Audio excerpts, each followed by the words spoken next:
Namo Phat. Good morning. Thanks for joining me for our daily practice check-in. Listen, listen, listen.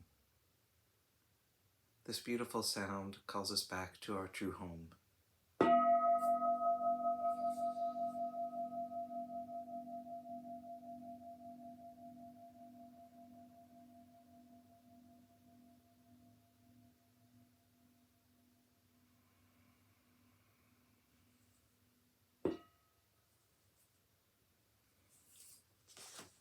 The fifth mindfulness training.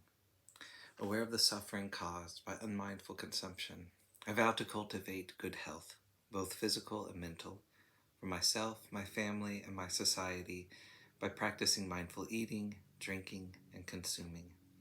I will ingest only items that preserve peace, well-being, and joy in my body, in my consciousness, and in the collective body and consciousness of my family and society. I am determined not to use alcohol or any other items that contain toxins, such as certain TV programs, magazines, books, films, and conversations.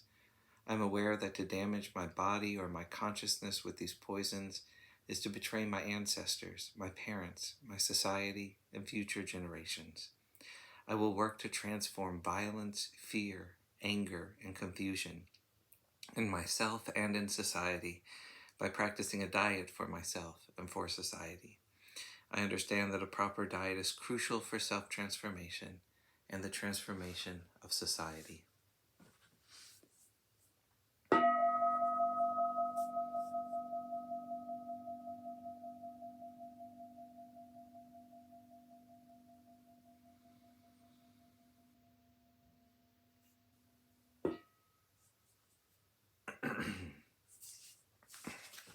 For Dharma lessons, we're reading Ajahn Chah's book, Everything is Teaching Us, and this morning we're continuing in a talk on understanding dukkha. When the body is born, it doesn't belong to anyone. It's like our meditation hall. After it's built, spiders come to stay in it. Lizards come to stay in it. All sorts of insects and crawling things come to stay in it. Snakes may come to live in it. Anything may come to live in it. It's not only our hall, it's everything's hall. These bodies are the same. They aren't ours. People come to stay in and depend upon them. Illness, pain, and aging come to reside in them, and we are merely residing along with them. When these bodies reach the end of pain and illness and finally break up and die, that is not us dying. So don't hold on to any of this. Instead, you have to contemplate the matter, and then your grasping will gradually be exhausted. When you see correctly, wrong understanding will stop. Birth has created this burden for us, but generally we can't accept this. We think that not being born would be the greatest evil. Dying and not being born would be the worst thing of all. That's how we view things. We usually only think about how much we want in the future, and then we desire further. In the next life, may I be born among the gods, or may I be born as a wealthy person. We're asking for an even heavier burden, but we think that that will bring happiness. Such thinking is an entirely different way from what the Buddha teaches. That way is heavy. The Buddha said to let go of it and cast it away, but we think, I can't let go.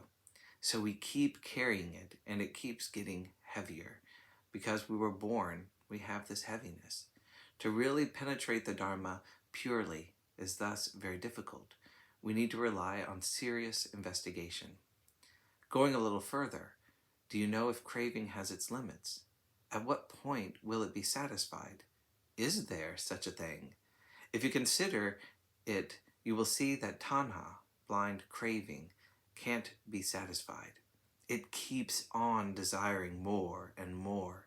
Even if this brings such suffering that we are nearly dead, tanha will keep on wanting things because it can't be satisfied. This is something important. If we could think in a balanced and moderate way, well, let's talk about clothes. How many sets do we need? And food. How much do we eat? At the most, for one meal, we might eat 2 plates, and that should be enough for us. If we know moderation, we will be happy and comfortable. But this is not very common. The Buddha taught instructions for the rich. What this teaching points to is being content with what we have. One who is content is a rich person. I think this kind of knowledge is really worth studying. The knowledge taught in the Buddha's way is something worth learning, worth reflecting on. Then, the pure Dhamma of practice goes beyond that. It's a lot deeper. Some of you may not be able to understand it. Just take the Buddha's words that there is no more birth for him, that birth and becoming are finished. Hearing this makes you uncomfortable. To state it directly, the Buddha said that we should not be born because that is suffering. Just this one thing, birth, the Buddha focused on, contemplating it and realizing its gravity. All dukkha comes along with being born. It happens simultaneously with birth.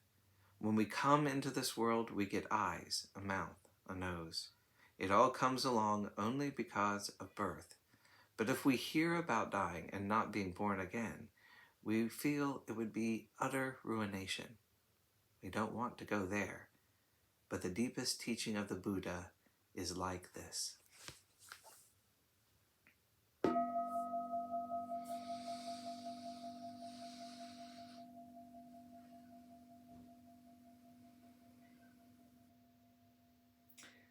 May all beings be well. May all beings be happy. May all beings be peaceful. Sadhu, sadhu, sadhu.